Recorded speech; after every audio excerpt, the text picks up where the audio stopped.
এর লেগে তো লিয়া যাই না কুম্বত, বুঝলাম তো সবটাও। সব যার মুকুলর বাবাও গেছে। মুকুলর বাবা মারা গেছে। কিতা কইলে তুমি?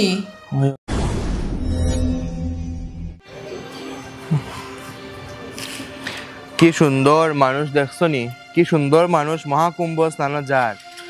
আমার কপালের আগে এটা জুটলও না, আমার গুণধর ফোয়াল লাগিয়া। হয় এটা দেখি আরো রাগ উঠে। নয় কপালও নাই আর এটা করবো। বাবা হ্যাঁ আমরা একটু তাই করেছিলাম। তোমরা খাম খিতা যাও, এর লেগে তো লিয়া যাই না কুম্বত, বুঝলাম তো সবটাও। সব যার মুকুলর বাবাও গেছে। আমি আর তোর বাবা যাইতে দিলে না কি তার লাগি আমরা রে? ওই তো মানছি প্রথমে হে যাইতে দিচ্ছে না, ইচ্ছা প্রথমে খুব বীর হইব, ওখন তো শেষ হই আর রে বাবা, ওখন তো হেপারে আমরা লিয়া যাইতো, ওখন হে লিয়া যান না। আর শুনছি এখন তো বীরও একটু কমই গেছে, আগের মতো বীর রইছে না। ওই খালি মুকুলের বাবা না তো আরো গেছে পাড়ার ওই যে কত লাখ লাখ মানুষের গো যার। আমি তো মুকুলের বাবা বাড়ির সামনে গতিকে একটা তার উদাহরণ দিয়া হইলাম। হে আসলে কিতা আমি কই, তার বউর নু বাই বিয়া নানি, ও বউর বাড়ির বিয়া গাইতে করিয়া হে আমরা লইয়া যান না, আমরা তখন তার কাছে ফর রে গো। ওই বুঝলাম আমি। বাবা এরকম কিচ্ছু না, তুমি ভুল বুঝছো। আমরাও যেতাম না বিয়াত। এক আস্তা শ্রবণ কুমার নিজের বাবার মারে খান্দ করিয়া আস্তা তীর্থ ভ্রমণ করাইছিল, আর এখানে গো আমার সুপুত্র বউর বাইর বিয়ার লাগিয়া আমরা রেহে লিয়া যান না। শোন আমি যেটা বুঝার ঠিক বুঝলাম, আমার সামনে বাচ্চা তোরা দেখি আমার রাগ উঠে, যা কই যেতে যা আই গিয়া। বুঝছি আমি সব, যা। আর বাদ দৌ না, মানুষের কপালের মতো আমরা কপাল না, বাদ দৌ। আর কোনো দিকে যেতে লাগতো না। আমরা কপালও নাই রে গো। ও গড়েই থাকো।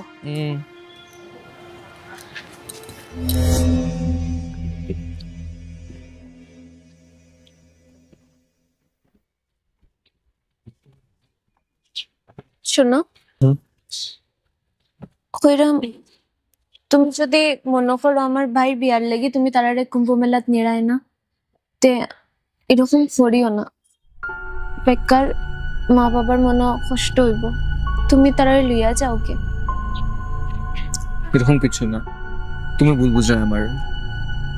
দেখো মা বাবার হাই প্রেশার, উপরে সুগার, হ্যাঁ, আর কুম্ভত কিতা গাড়ি তো ফাইতা না, পুরা হাত দিয়া যেতে লাগবো, কত দূর হাঁটতে লাগবো জানুনি। আর তারা এমনিও হাঁটতে পারো না, কোন দিকে ওখানে তারা হাঁটতে কষ্ট হয়। আর কুম্ভত যখন অত ভিড় দেখবা, ভিড় দেখে তারা এখানেও শ্বাস বন্ধ হয়েছিল।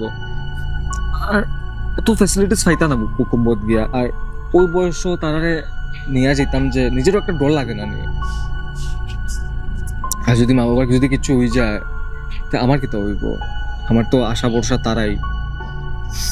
আর বয়স হয়েছে সিল্লাইরা, বাদ দিও না, আজকে বুঝা না, এমনিও বুঝবা কদিন পরে। ঠিক থাকো, চলো।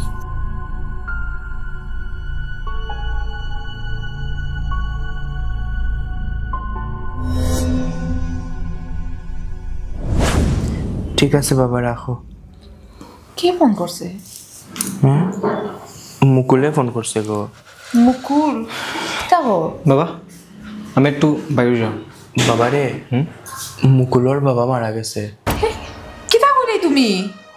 ওখন ফোন করলো। কেমনে? ও তো কুম্ভত গেছলা যে, আর বীরেও পিছলা খাইয়া পড়ে গেছে না। কিতা শুনলাম? এটা লিখে কইছিলাম বাবা তোমারে, জানতাম আমি।